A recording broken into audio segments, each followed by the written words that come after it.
Good morning everyone, welcome to +1 accountancy class.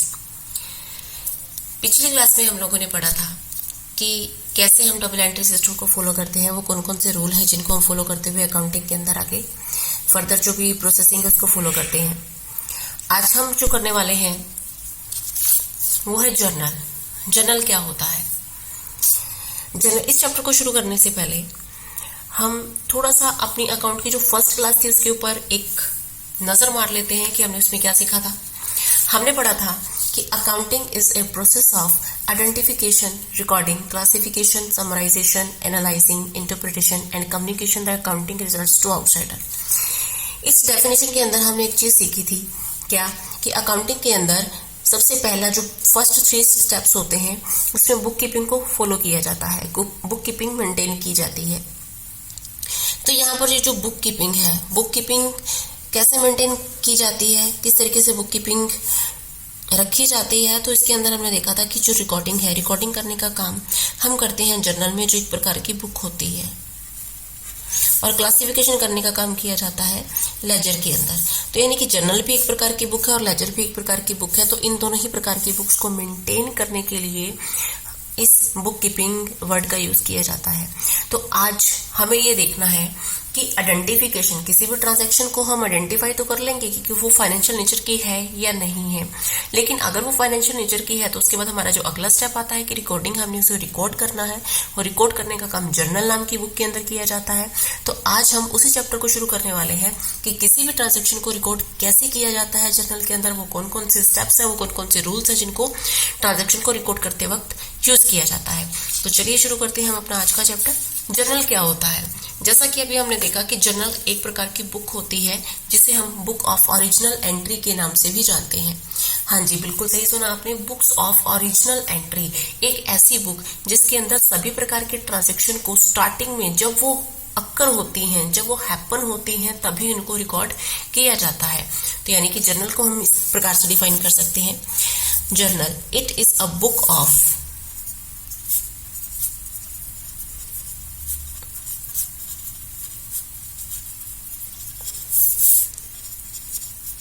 original entry in which all the financial transaction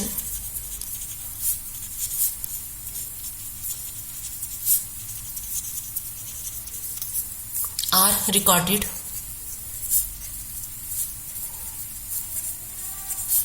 as and when they happen। ये एक original entry की book है जिसमें सभी financial nature के transaction को, यानी कि उन ट्रांजैक्शन को जिनको हम मॉनेटरी टर्म में डिफाइन कर सकते हैं, सभी फाइनेंशियल ट्रांजैक्शन को रिकॉर्ड किया जाता है। कब रिकॉर्ड किया जाता है? जैसे ही वो ट्रांजैक्शन हैपन होती है, जैसे ही वो ट्रांजैक्शन अक्कर होती है। तो साथ के साथ जर्नल के अंदर सिस्टमैटिक तरीके से सभी प्रकार के ट्रांजैक्शन को रिकॉर्ड किया जाता है। चलिए इसके बाद हम आगे देखते हैं कि जर्नल के अंदर ट्रांजैक्शन को रिकॉर्ड करने के लिए कौन सा फॉर्मेट है कि वो यूज किया जाता है। तो चलिए देखते हैं कि जर्नल के अंदर हम किस फॉर्मेट के जरिए हम अपनी सभी प्रकार की अकाउंटिंग ट्रांजैक्शन को रिकॉर्ड करते हैं। Format of journal,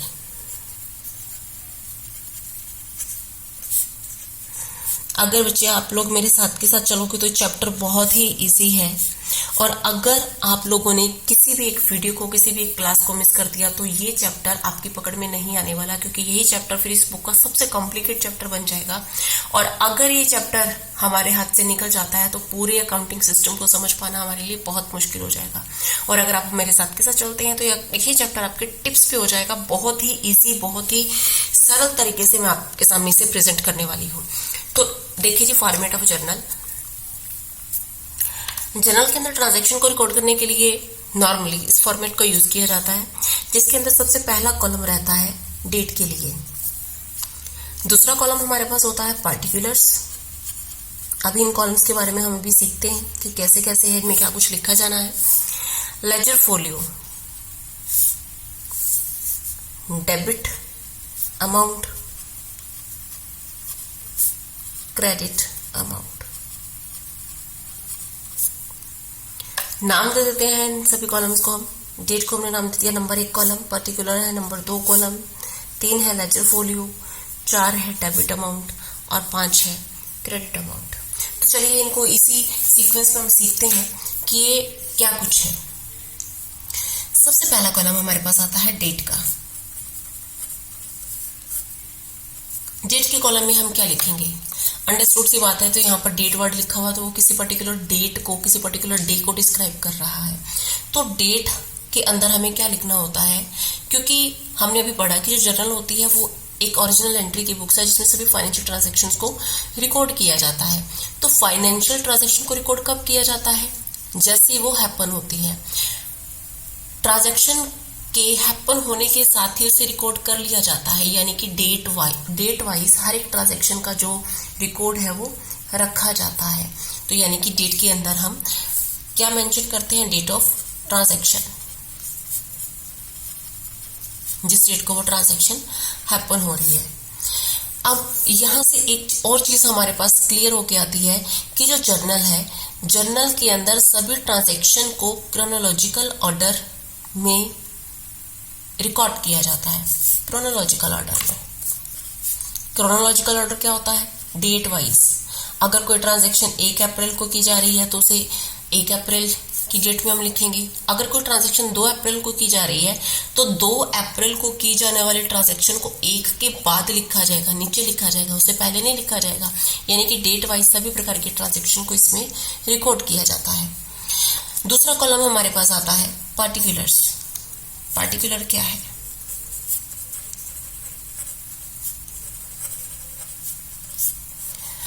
particular column के अंदर हमें हर उस ट्रांजैक्शन की वो 2 एस्पेक्ट दिखाने होते हैं जिनके ऊपर इफेक्ट पड़ रहा है। क्योंकि इससे पिछले चैप्टर के अंदर डबल एंट्री सिस्टम के अंदर हमने ये चीज पढ़ी थी कि किसी भी फाइनेंशियल ट्रांजैक्शन की वजह से हमेशा ही बिजनेस पे 2 जगह पर इफेक्ट पड़ रहा होता है। जैसे कि मैंने एग्जांपल लिया कि गुड्स खरीदी है और कैश पेमेंट की। गुड्स खरीदी बिजनेस में और कैश को पे किया, तो यहाँ पर गुड्स बिजनेस में आ रही हैं, यानी कि गुड्स बढ़ रही हैं। कैश जा रही है तो यानी कि कैश कम हो रही है। तो 2 जगह इफेक्ट पड़ा, एक गुड्स के ऊपर पड़ा और एक कैश के ऊपर पड़ा। और इन दोनों में से किसी एक अकाउंट को डेबिट किया जाना है और किसी एक अकाउंट को क्रेडिट किया जाना है। और कौन से अकाउंट को डेबिट और क्रेडिट किया जाना है वो हम डबल एंट्री सिस्टम के अंदर पढ़ चुके हैं। अगर आप लोग इस चैनल के साथ नए हैं, इस वीडियो के साथ, इस क्लास में हमारे साथ नए हैं, तो आप पिछली वीडियो को देखें ताकि सभी कंसेप्ट आपको अच्छे से क्लियर हो सके। तो पर्टिकुलर वाले कॉलम के अंदर हमें हर वो अकाउंट दिखाना होता है जिनको या तो डेबिट किया जा रहा है या जिनको क्रेडिट किया जा रहा है। In this column 2 aspects of account. कौन कौन से aspect? Debit and credit are written. Account के दोनों ही एस्पेक्ट को इस पर्टिकुलर वाले कॉलम के अंदर लिखा जाना है, जिनको डेबिट किया जा रहा है या जिनको क्रेडिट किया जा रहा है। तीसरा कॉलम हमारे पास आता है लेजर फोलियो। लेजर फोलियो जैसे कि नाम सजेस्ट करता है कि हमारी लेजर बुक से रिलेटेड है।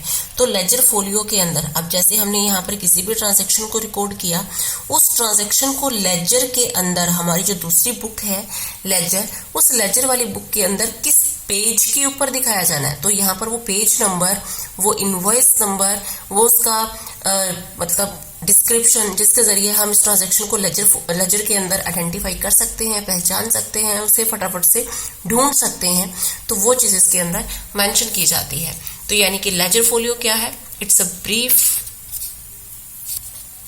Page number of the ledger account.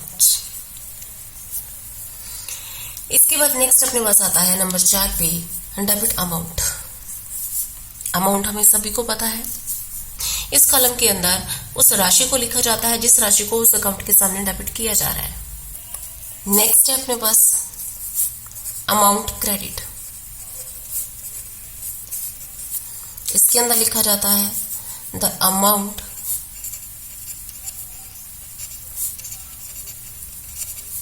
which is to be credited। अभी तक हमने पढ़ लिया कि जर्नल क्या होती है। It is a book of original entry in which all the financial transactions are recorded as and when they happen. इनकी क्रोनोलॉजिकल ऑर्डर को यहाँ पर नोट किया जा रहा है। फिर हमने जर्नल का फॉर्मेट देखा। फॉर्मेट के अंदर हमारे पास 5 कॉलम होते हैं। डेट कॉलम जिसके अंदर डेट मेंशन की जाती है, पर्टिकुलर कॉलम जिसमें उस ट्रांजेक्शन से रिलेटेड अकाउंट्स को डेबिट या क्रेडिट किया जाता है, ledger folio, the page number, ledger का वो पेज नंबर जिसके ऊपर ये एंट्री को दिखाया जा रहा है, डेबिट अमाउंट कॉलम के अंदर जिस अमाउंट को डेबिट किया जा रहा है और क्रेडिट कॉलम के अंदर जिस अमाउंट को क्रेडिट किया जा रहा है। और हमने पिछले चैप्टर के अंदर एक स्टेटमेंट पढ़ी थी, each debit has a credit and each credit has a debit, यानी कि डेबिट जितनी अमाउंट से किया जाएगा उतनी ही अमाउंट से हर ट्रांजैक्शन को क्रेडिट भी किया जाएगा। इसके बाद जर्नलाइजिंग करने से पहले, यानी कि जर्नल को तैयार करने से पहले हमारे लिए बहुत ही ज़रूरी हो जाता है कि हम उन सभी अकाउंट्स के बारे में जानें, उन सभी रूल्स के बारे में जानें जिनको इस अकाउंट को बनाते हुए, इस जर्नल को बनाते हुए फॉलो किया जाना है। वो कौन कौन से रूल होते हैं हमने पिछले चैप्टर के अंदर पढ़ा था, पर्सनल अकाउंट, रियल अकाउंट और नॉमिनल अकाउंट, जिसमें हमने अलग अलग रूल्स पढ़े थे। पर्सनल अकाउंट का रूल कहता है debit the receiver, credit the giver. Real account का रूल कहता है debit what comes in and credit what goes out. And nominal account का रूल कहता है debit all expenses and losses and credit all income and gains. मैंने अभी आप लोगों को रिटर्न में कंटेंट इसलिए प्रोवाइड नहीं किया क्योंकि ये सब कुछ मैं आपको पिछली क्लास के अंदर प्रोवाइड करवा चुकी हूँ। इसके बाद अगली जो बेसिक मेन चीज आती है जो हमारे सीखने वाली है, दैट इज गुड्स। गुड्स की डेफिनेशन को भी हमने बेसिक टर्म्स वाले चैप्टर में वैसे तो पढ़ लिया था, बट फिर भी हम एक बार इसे रिवाइज कर लेते हैं। गुड्स क्या होती हैं,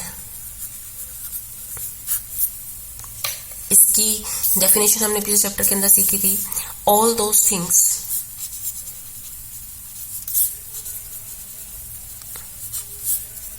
in which a particular business is dealing.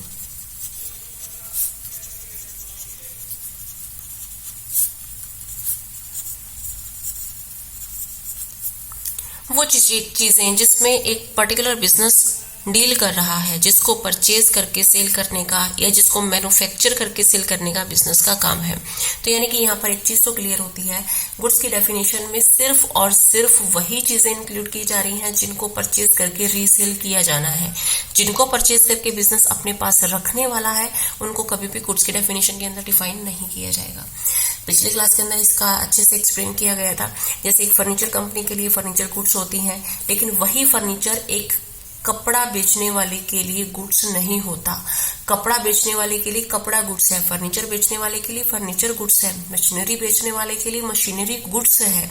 यानी कि जिस चीज को लगातार कंटिन्यूसली बेसिस के ऊपर परचेज करके सेल किया जाता है उसको हम गुड्स की डेफिनेशन के अंदर डालते हैं।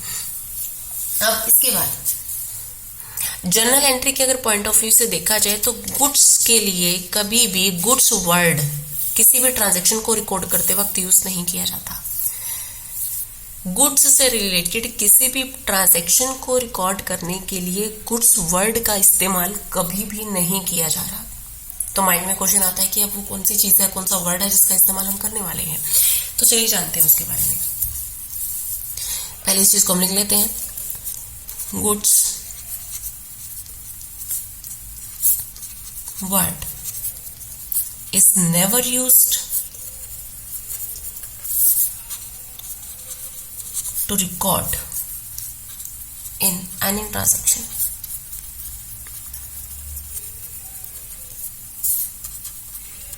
Following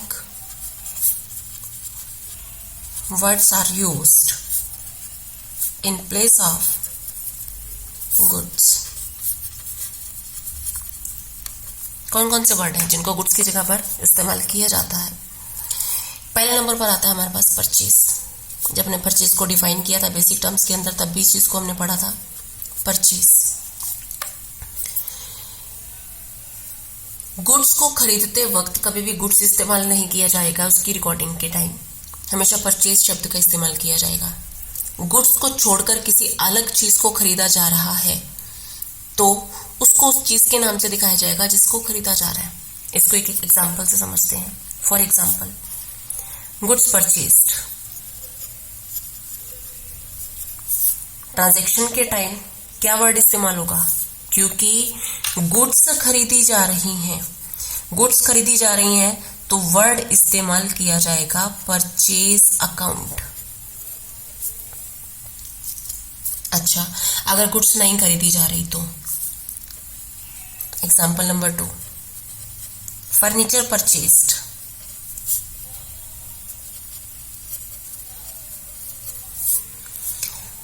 क्या यहाँ पर गुड्स खरीदी जा रही हैं? नहीं, यहाँ पर गुड्स नहीं खरीदी जा रही। अगर गुड्स नहीं खरीदी जा रही, मैं अपनी लाइन को रिपीट करती हूँ, अगर गुड्स नहीं खरीदी जा रही, किसी और चीज को खरीदा जा रहा है, तो उसकी खरीदारी को उस वस्तु के, उस चीज के नाम से दिखाया जाएगा। यहाँ पर गुड्स नहीं खरीदी जा रही, कुछ और चीज खरीदी जा रही है। और चीज क्या? फर्नीचर।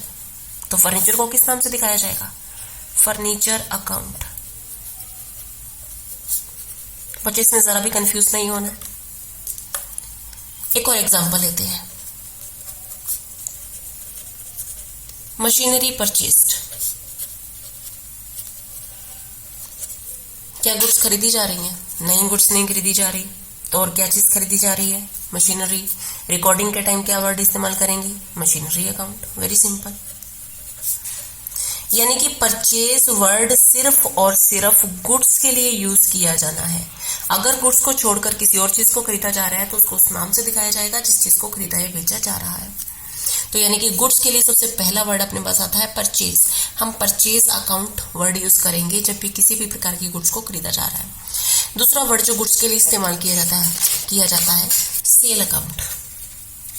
Cell, same thing. अगर गुड्स को बेचा जा रहा है तो सेल वर्ड यूज किया जाएगा। अगर गुड्स को छोड़कर किसी और चीज को बेचा जा रहा है तो उस चीज के नाम से दिखाया जाएगा। देखिए एग्जांपल, गुड्स सोल्ड, वर्ड क्या इस्तेमाल होगा? Sale account.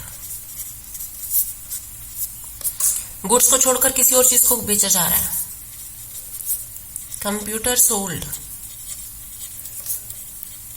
गुड्स तो नहीं है, गुड्स नहीं है तो जो चीज बेची जा रही है उस नाम से दिखाया जाएगा, कंप्यूटर अकाउंट। तीसरा वर्ड जो इस्तेमाल किया जाता है परचेज रिटर्न। अगर हम गुड्स खरीद चुके हैं, खरीदने के बाद हमें वो गुड्स पसंद नहीं आती है, हम अपने सप्लायर को वो रिटर्न करना चाहते हैं, तो उसे हम परचेज रिटर्न कहते हैं। तो परचेज रिटर्न वर्ड भी सिर्फ और सिर्फ गुड्स की जगह पे यूज किया जाएगा अगर किसी और चीज को रिटर्न करने की बात कभी भी बिजनेस के अंदर नहीं की जाती है। परचेज रिटर्न और सेल रिटर्न, जिसको हम पिछली क्लास के अंदर अच्छे से डिफाइन कर चुके हैं कि परचेज रिटर्न क्या होता है, सेल रिटर्न क्या होता है। परचेज रिटर्न अगर खरीदी हुई चीज को वापस किया जा रहा है, सेल रिटर्न अगर बिकी हुई चीज अपने पास वापस आ रही है। तो ये दोनों वर्ड भी सिर्फ और सिर्फ गुड्स के लिए यूज किए जाते हैं, ओनली यूज्ड फॉर गुड्स। और जो पांचवा और लास्ट वर्ड है जो गुड्स की जगह पर यूज किया जाता है, दैट इज स्टॉक।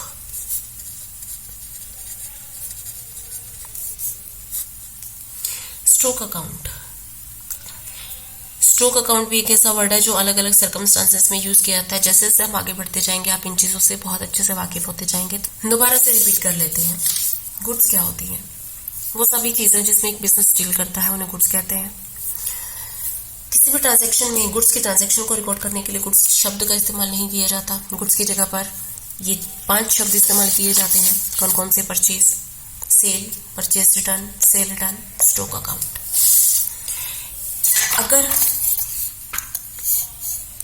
अगर गुड्स को छोड़कर किसी और चीज को खरीदा जा रहा है, बेचा जा रहा है, तो उसको उसके के नाम से दिखाया जाता है। आज की क्लास में हम इतना ही करने वाले हैं। नेक्स्ट क्लास के अंदर हम प्रैक्टिकली ट्रांजैक्शन को रिकॉर्ड करने के तरीके एक इंटरेस्टिंग वे में सीखेंगे। आज की क्लास में बस इतना ही। जुड़े रहिए अपने इस चैनल के साथ। Thank you everyone.